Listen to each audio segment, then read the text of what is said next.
What's up, guys? JR Raymond back again, coming to you from Bowler X Pro Shop and Training Center inside Waterford Lanes. Simply to have that conversation with you quick about house shots versus sport patterns. What's good for the sport? Do we need house shots? Do we need sport patterns? Should everything be just on a house shot? Should everything be on a sport pattern? We're going to talk about the debate that's been going on for what seems like decades now. We're going to talk all about all of that stuff here in a minute. Stay tuned.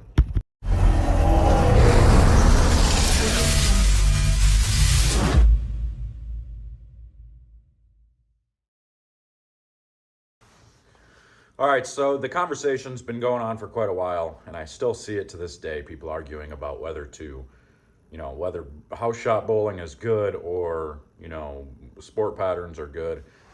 And here's the debate, and here's where I'm at. I'm not even going to tell you what's right or wrong. I'm just going to tell you my opinion on it. And that doesn't mean that my opinion is right. It just means that's my opinion. What I think is there needs to be both. The only time league patterns, house shots really should be used, in my opinion, is anytime there is not money involved or it's just, league prize fund, anything like that. If it is a tournament, or maybe we could even do it to where there's anytime that certain amount of money is involved, you shouldn't be using league. You shouldn't be using a house shot. Who would make that determination? I don't really know. I think it should just be kind of like a common courtesy, common rule where we know, okay, if the prize fund is more than $1,000 for first place, you shouldn't be using a house shot. Anything below that, sweepers, stuff like that, you can use a house shot, you can do whatever you want. Because there are an awful lot of cool sweepers that go on in the country where they get 100 and 150 bowlers to bowl on a house shot that first place is $500, but yet they've got 150 brackets, and people love it. People love doing that stuff. I think that's pretty cool. There's nothing wrong with that. But if you're going to be bowling for a significant amount of money, and you're going to be putting up, let's say, $100 or more for an entry fee, I think, in my opinion, the skill should be tested. Now, that doesn't mean it should be a 40-foot gutter-to-gutter, one-to-one flat ratio type pattern. I think there needs to be, it needs to be not too hard and not too easy. I don't like to see, I used to be the guy that would advocate for those super duper hard patterns all the time because it was all about shot making. And now that I'm getting older and wiser, I'm starting to kind of see that those patterns actually, those super hard patterns, a lot of times you're going to see a couple of people dominate the event, and then everybody else that's fighting for the rest of the money, it all comes down to the lucky hits, who gets the breaks, who crosses over the most times, that type of thing, because they're so hard that if you're not getting those crossovers, if you're not getting those breaks, splitting up, breaking up splits and stuff like that, you're going to struggle. It's going to be very difficult. On the other hand, there are, the leaders, the couple, 1, 2, 3 guys or gals that just happen to match up and bowl phenomenal and run away with the tournament. It's going to happen at every event, no matter what the pattern is. The person that matches up the best, has the best bowling ball in their hand with the right rotation, does all the right things, is going to win. That's how it goes. That's our job. Our job is to figure out what's the best ball, what's the best, rotation, hand position, tilt, all that stuff, no matter what you're bowling on, whether it's a house shot or, sport condition. I think that is very important, that obviously you have to figure that stuff out. The difference being on a house shot, you're going to have a whole lot more people finding the proper ball, the proper rotation, because the house shot doesn't require certain ball rolls or certain rotations to be able to create what you're looking for on the lanes. The house shot has that built into the pattern already. With all the oil in the middle and nothing to the right or left, you've got built-in friction right, and you've got hold in the middle, and it makes it for you. So basically it doesn't matter which ball, for the most part, which ball you use. You're going to have some guys and gals that struggle a little bit, but for the most part, everybody's got equal opportunity to hit the pocket every single shot. And I think that's where it kind of, to me, that's when it's like, okay, now it's all just about who's got the right ball or who's got the highest rev rate. Not about shot making, because you can miss 5 left and still hit the pocket. You can miss 5 right and still hit the pocket. You get on something tougher, you miss 5 right, you're missing the headpin right. You miss 5 left, you're probably big 4 or worse, possibly Brooklyn. But you usually you pay for your mistakes. I think it does need to be a mixture of the two. I think finding that proper ratio, that, even 2 to 1, 3 to 1, where there's some taper in the middle of the lanes. The pattern isn't impossible, but they're playable. You know, you know, it's just it's really difficult to create patterns like this because most people aren't going into bowling centers and creating patterns based on the surface that they're on, the topography that's out there, that type of thing.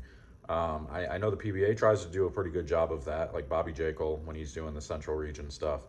A lot of times, if we're going to an old wood house, most times he'll tend to stay away from longer patterns because A, the scores will be higher to start, so because there's built-in friction to the right because it's an old beat-up wood surface, and B, we run out of room, because we're starting so far left, knowing that the friction is to the right, we're going to start left and throw it to that friction every single time, and we're going to run out of room, we're going to end up lofting it and all that type of stuff.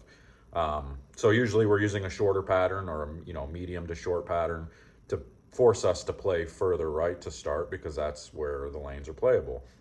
You don't want to play super far in because the lanes are super flat in the middle of the lane and you got a little bit of taper to the right. So he tends to try to use these types of patterns in these centers. Some of the higher scoring centers, he'll use the longer patterns in. Some of those, like places like Fishers, Indiana, generally he would use a longer pattern that would make you play the middle of the lane because it's a fresh, clean surface for the most part. But he's also put out Wolf and Cheetah and stuff like that in that center too, and let the scores be high. So again, but all of those patterns, either at the end of the day, it doesn't matter. Those patterns are still difficult for the average bowler. And some people will say, well, we can't bowl on league patterns during, house patterns because then people watch, the professionals, and the professionals are bowling, 180 or 190 and winning on TV. And then you got the league bowlers sitting there saying, well, I average 220. I'm better than that. I should go out on tour. And it's just it's kind of like an ignorance is bliss type of thing because they don't understand the difficulties of what those guys are actually bowling on. So that's one problem. It's not really as big a problem as you would think. I think the majority of league bowlers understand that, hey, what they're bowling on isn't the same as what the PBA guys are bowling on. Maybe that's just a new bowler type of thing. You got Beer and Pizza League guy that comes in and spins it off his hand and he is averaging 200. He sees a guy shooting 180 on TV and says, shoot, I've bowled scores like that. I could, with a little bit of practice, I could go out there. Maybe the new bowlers like that would until they get educated, until they figure it out. But I had somebody the other day that said exactly that. They said, these guys are, bowling 215. I've bowled 215 on sport patterns before. It doesn't seem that difficult. So, yeah, what, you bowled 215 once? Like, these guys are averaging 215 or 225 on these patterns for 30 games. Like, bro, you're out of your league. Like, I don't think you realize how good these guys and the women are on both of the tours. Like, it's unbelievable. So at the end of the day, I think, honestly, I think the best bet for tournaments would be to use, like, challenge patterns, stuff that's not going to be a dead wall, super easy, but then patterns that aren't going to be super hard either. We need to challenge people, but we don't want to make it, where we're pissing people off and making it to where it's like, well, I don't want to bowl in anything like that ever again. We've already kind of screwed the pooch by making the patterns as easy as we have. You got all the houses that are running around basically trying to make their patterns as easy as they possibly can to try to gain bowlers, because bowlers, let's face it, we don't want to go bowl league and average 190. Like, that's not any fun. It's fun if you're bowling in a tournament where everybody's averaging 180 or lower and you're averaging 190. Sure, then that's fun because you're making money. But when it's league and you're just kind of going out, hanging out with your buddies, having a few beers and kicking back, and you just want to bowl some scores, and I don't see anything wrong with that. I took that CUDA, that power core out the other day, bowled 289 the first game. Of course, I had people all through the league griping, saying I shouldn't be allowed to bowl and stuff. Like, but that's going to happen. It is irritating. Like, you people don't know me. I'm not very good at league, although I'm averaging like 240. So go me. But I'm just doing it because I wanted to have a good night out on a Thursday night, be able to do something because my shop is closed on Thursday. The bowling center here is closed on Thursday, so I figured I'd find a league. And Curry Creighton asked me to bowl, so I went and bowl a couple of guys there, and we bowl every week, and it's fun. mess around, throw some shots, try to put up some scores. That sure, there's a little bit of money in pots and stuff. And if people keep complaining and whining that, because I've won, 2 pots in 3 weeks, whoop-de-doo. People keep whining and complaining, I'll just stop getting in. Like, I'll just call it a night, and I'll just go and just bowl and have fun, and they can have all the, I don't know. I find it really odd that people would complain like that, but it is what it is. It's, our team name is Don't Let JR Bowl, because everybody's like, oh, you're bringing in a professional, he's got a YouTube channel, bro. Yeah, if you got a YouTube channel, you're a professional. But whatever. It is what it is. But anyway, my thoughts on the whole league thing was, just make them challenging, but don't make them impossible, when it comes to tournaments with like $1,000 or more. I don't know. What do you guys think? Let me know in the comments below what you think you would want to do. I know there's some people that swear by, well, if you don't put a house shot out, you won't get any entries, which is true in some areas. Some areas, people just refuse. If they don't think they can average 230, they won't bowl. So I don't know. I think there's more luck involved with league bowling than there is on the tougher patterns.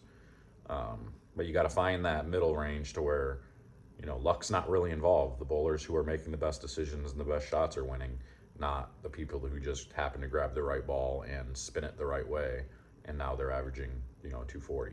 So I don't know. Tell me what you guys think. I'm out of here. I'm going to drink my Celsius. I'm going to watch the Michigan game. Hopefully they beat Maryland today. Go Blue. We'll see you later.